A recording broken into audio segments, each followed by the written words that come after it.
അല്ലാഹുവിന്റെ പ്രവാചകൻ വീണ്ടും പറഞ്ഞു, വലഹറത്തിൽ കൈനാത്തു വൽ മആസിഫു. നമ്മുടെ വീട് മുഴുവനും ഖിയാമത്ത് നാളിന്റെ അടയാളമാണ്. വലഹറത്തിൽ കൈനാത്തു വൽ മആസിഫു.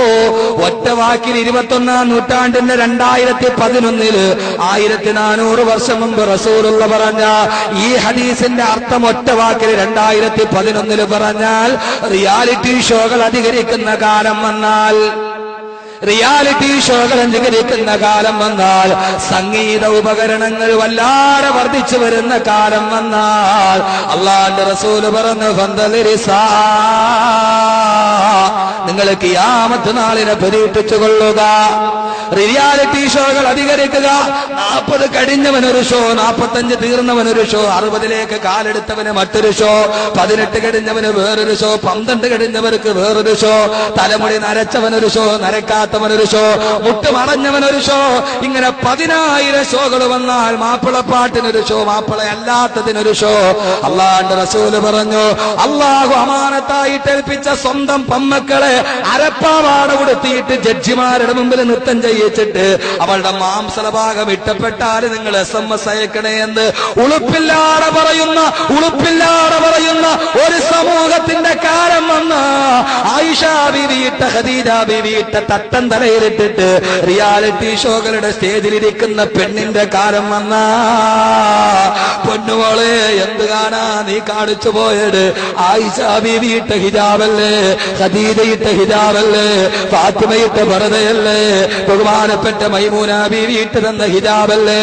ആ ഹിജാബിട്ട് മദീനത്തിന്റെ മണ്ണിലൂടെ നടന്നതല്ലേ? അതേ ഹിജാബ് വിട്ടിട്ട് ഐഡിയ സ്റ്റാർ സിംഗറിന്റെ ബാൽക്കണിയിൽ കയറിയിരിക്കുന്ന പെണ്ണിന്റെ കാലം വന്ന, ഒരു ഉളുപ്പമില്ലാതെ പെൺമക്കൾക്ക് SMS ചോദിക്കുന്ന രക്ഷകർത്താക്ക്, എന്തിനാ പൊന്നു രക്ഷകർത്താക്കളെ സ്വന്തം മക്കളെ വിട്ടിട്ട് വേണോ 40 ലക്ഷത്തിന്റെ ഫ്ളാറ്റിൽ കിടക്കാൻ? അങ്ങനെ ഒരു സൗകര്യം നമുക്ക് എന്തിനാ? ചെറ്റക്കുടിൽ ജീവിച്ചാലും അള്ളാഹുവിന്റെ സ്വർഗത്തിലോട്ട് കൈപിടിച്ചു പോകുന്ന പൊന്നുമക്കള് വേണ്ടേ? അള്ളാഹുവിന്റെ റസൂല് പറഞ്ഞു, ഭാഷ കടുത്തു പോയാൽ നിങ്ങൾക്കാർക്കും ഒരു പ്രശ്നവും തോന്നരുത്. ചില ആളുകളൊക്കെ ഇതിപ്പോ ഹലാലാണെന്നുള്ള രീതിയിലാണ് ചെയ്യുന്നത്. അത് പട്ടുറുമാലാണെങ്കിൽ കുഴപ്പമില്ല, മാപ്പിളപ്പാട്ടല്ലേ? ഏത് മാപ്പിളപ്പാട്ടാപങ്ങള്, ഏത് പട്ടുറുമാലാപങ്ങള്? അല്ലാഹുവിന്റെ റസൂല് പറഞ്ഞു, വാദ്യോപകരണങ്ങൾ വർദ്ധിച്ചു കഴിഞ്ഞ പന്തലിരിസാ, പെണ്ണുങ്ങള് കഥാപ്രസംഗം പറയുന്ന കാലം വന്ന, പെണ്ണുങ്ങള് നാടകത്തിനിറങ്ങുന്ന കാലം വന്ന, കഥാപ്രസംഗം ഇന്ന് സ്ത്രീകളിൽ സുലഭമാ, പരിശുദ്ധ ദീനിനു വന്ന ഗുരുതര രോഗമാ. കഥയും നബി യൂസുഫ് സുലൈഖാ ബന്ധമാ, അത് യുവതിയായാൽ പിന്നെ സീറ്റും അസാധ്യമാ. കഥ ബീവി ആസൂറായുമായാൽ പിന്നെ തികച്ചും ഹലാലെന്നുള്ള മട്ടും തന്നെ. തഴവാ ഉസ്താദ് പറഞ്ഞതുപോലെ അതുകൊണ്ട് വാദ്യോപകരണങ്ങളുടെ അതിപ്രസരണം വന്ന, അള്ളാന്റെ ഖുർആൻ പോലും ഓതുന്നത് വാദ്യമേളങ്ങളുടെ അകമ്പടിയോട്. അള്ളാഹു നമ്മളെ കാത്തുരക്ഷിക്കട്ടെ.